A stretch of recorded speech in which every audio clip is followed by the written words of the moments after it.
हमारे शिक्षक ऐप के माध्यम से हमें आंगनबाड़ी का सर्वे करना है और सर्वेक्षण में बताना है कि जो आंगनबाड़ी है वो हमारे स्कूल से कितनी दूरी पर स्थित है। साथ ही हमें बताना है कि हमारे स्कूल में कुल बैठने योग्य कक्षों की संख्या कितनी है और क्या आंगनबाड़ी को हमारी शाला में मर्ज किया जा सकता है, और यदि मर्ज किया जा सकता है तो उपलब्ध कमरों की स्थिति कैसी है। इस प्रकार की जो जानकारी है हमारे शिक्षक ऐप के माध्यम से हमें ऑनलाइन दर्ज करना है। तो आइए देखते हैं कि जानकारियों को कैसे हम दर्ज करें और इसमें मुख्य रूप से हमें कौन कौन सी सावधानियां रखना है। तो इसके लिए सबसे पहले हमें करना क्या है, हमारे मोबाइल में हमारे शिक्षक ऐप को ओपन कर लेना है। जैसे हम ऐप को ओपन करेंगे तो हम लॉगिन पेज पर आएंगे, जहां पर हमें अपने यूनिक आईडी और पासवर्ड से लॉगिन कर लेना है। पासवर्ड आपका 3.0 का जो भी पासवर्ड हो वो फिल करें और लॉगिन पर क्लिक कर दें। जैसे हम लॉगिन पर क्लिक करते हैं कुछ इस प्रकार का इंटरफेस आएगा, जहां स्क्रीन को आपको नीचे स्क्रॉल करना है और नीचे आप देखेंगे कि त्वरित लिंक का सबसे लास्ट ऑप्शन दिया गया है आंगनवाड़ी सर्वेक्षण। आपको इसे ओपन कर लेना है। अब जैसे हमने ओपन किया तो जिस आईडी से हमने लॉगिन किया है उनकी सारी डिटेल यहाँ पर आ चुकी है। इसमें ध्यान देने वाली बात कि संस्था प्रमुख या तो स्वयं अपने आईडी पासवर्ड से इसमें लॉगिन करके जानकारी दर्ज कर सकते हैं या फिर स्कूल के किसी भी एक शिक्षक के द्वारा जानकारी दर्ज की जा सकती है। ध्यान रखें कि केवल एक ही शिक्षक इसमें जानकारी दर्ज करें, कोई भी जानकारी इसमें दर्ज कर सकते हैं।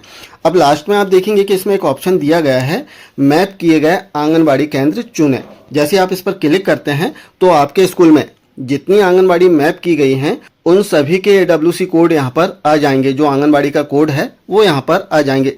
हो सकता है कि आपके स्कूल में कोई भी आंगनबाड़ी मैप नहीं की गई हो, या फिर ऐसा भी हो सकता है कि 1 2 3 4 आंगनबाड़ी इसमें मैप की गई हो। तो जितनी भी आंगनबाड़ी मैप की गई है उन सभी की जानकारी आपको पृथक पृथक इसमें सेलेक्ट करना है और जानकारियों को दर्ज करना है। अब सावधानी क्या रखना है वो समझ लें। जैसे आंगनबाड़ी कोड यहाँ पर दिया गया है, हम इसे सेलेक्ट करते हैं। जैसे हम सेलेक्ट करेंगे तो नीचे आंगनबाड़ी की जो डिटेल है वो आ जाएगी। लेकिन यहाँ ध्यान देने वाली बात कि आंगनबाड़ी केंद्र का नाम नहीं आया है, तो आपको यहाँ पर कंफर्म करना है कि जो कोड आपने इसमें सेलेक्ट किया है वो कोड आपकी ही ग्राम की आंगनबाड़ी का है। तो इसे आप कैसे कंफर्म करें, तो इसे आप आंगनबाड़ी कार्यकर्ता से पूछ सकते हैं या फिर जो आंगनबाड़ी का कोड है इसे आप ऑनलाइन भी सर्च कर सकते हैं। ऑनलाइन कैसे सर्च करना है, बहुत ही आसान है। आपको गूगल में सर्च करना है आंगनबाड़ी कोड MP। जैसे हम इसमें गूगल में सर्च करेंगे आंगनबाड़ी कोड MP, जैसे हम सर्च करते हैं तो इसमें पहली वेबसाइट आती है mpwcdmis.gov.in। इस वेबसाइट को ओपन कर लें। अब जैसे हम ओपन करेंगे तो यहाँ पर आपको अपना संभाग, जिला और परियोजना जो विकासखंड है वो सिलेक्ट करना है। हालांकि इसकी जो लिंक है डिस्क्रिप्शन बॉक्स में भी मिल जाएगी, जिस पर क्लिक करके आप सीधे इस सर्च वाले पेज पर आ सकते हैं। तो हम यहाँ से संभाग सेलेक्ट करते हैं और जो जिला है वो सिलेक्ट करेंगे, और जिला सेलेक्ट करने के पश्चात हमें जो परियोजना है, जो विकासखंड कहें, हम विकासखंड सेलेक्ट कर लेना है और सर्च पर क्लिक कर दें। जैसे हम सर्च पर क्लिक करेंगे तो संबंधित विकासखंड में जितनी आंगनबाड़ी हैं उन सभी आंगनबाड़ियों के जो कोड हैं वो आ जाएंगे। साथ ही आप इसमें जो कार्यकर्ता है या फिर सहायिका है उनके भी नाम देख सकते हैं।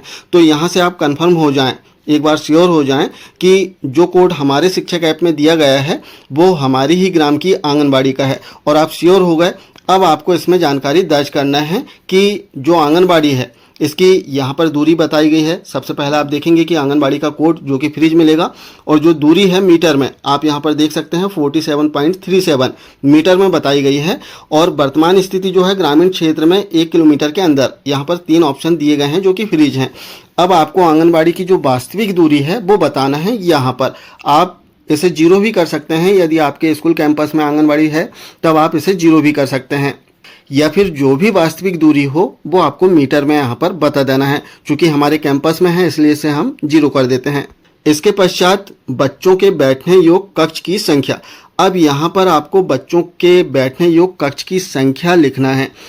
अब यहाँ पर जो सावधानी आपको रखना है, चूंकि आपकी जो डिटेल है, आपके स्कूल की जो डिटेल है, जो डेटा है UDICE पोर्टल पर दर्ज है। UDICE पोर्टल पर आप कक्षों की संख्या दर्ज करते हैं और इसी आधार पर यहाँ पर चेक किया जाएगा कि आपने UDICE में कितने कक्ष दर्ज किए हैं, इंटर किए हैं।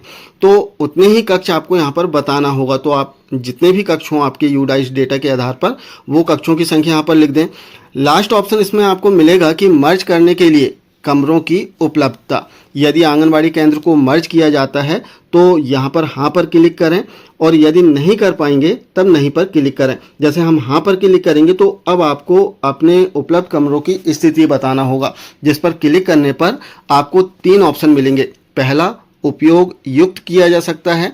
सेकंड, मरम्मत के उपरांत उपयोग किया जा सकता है। और तीसरा, अनुपयोगी है। तो जो भी ऑप्शन हो वो सेलेक्ट करें और इसके उपरांत सुरक्षित करें। सेव डेटा पर आपको क्लिक कर देना है।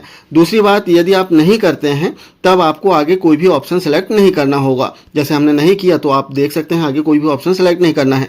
लेकिन आप हाँ करते हैं, यहाँ पर यदि आप बताते हैं कि मर्ज करने के लिए कमरों की उपलब्धता है, तब आपको स्थिति बताना होगा उन कमरों की कि उनकी स्थिति कैसी है, उपयोग किया जा सकता है या फिर मरम्मत के उपरांत उपयोग किया जा सकता है या फिर अनुपयोगी है। जो भी ऑप्शन हो वो सिलेक्ट करें और सुरक्षित करें, इस ऑप्शन पर क्लिक कर दें।